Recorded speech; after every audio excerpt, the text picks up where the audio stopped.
But it wasn't until 1863, with the establishment of the Lieber Code, that there was ever one formalized, codified system that sought to govern and be the official law when it came to war. Francis Lieber was born in 1798 in Berlin, and as a young adult, Francis was exposed to the horrors of war. He first fought for Prussia in the Napoleonic Wars, and then later fought in the Greek War of Independence less than a decade later. Fortunately, Francis survived both of these wars, and ended up moving to America and became an academic. He worked in the University of South Carolina as a tenured professor for both history and political economy. And it was actually at this job where he met Major General Henry W. Halleck. And shortly after becoming professionally acquainted, Francis was commissioned by this Major General to write the first instructions for the government of the armies of the United States in the field, aka the General's Orders 100, aka the Lieber Code. And the initial purpose of the Lieber Code was to be the military law that governed the actions of the Union Army during the Civil War.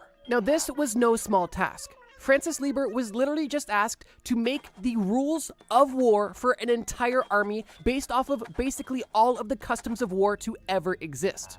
And while this job may seem daunting, he was the perfect man for the job, as he had both war experience, law experience, and political experience. And what he presented to the American government at the time not only went on to shape the Civil War, but also served as the basis for other warfare-related laws that came later down the line. One notable example being the Geneva Convention, which we're going to discuss soon. Now, with that being said, let's dive into exactly what the Lieber Code suggests should and shouldn't be allowed in war.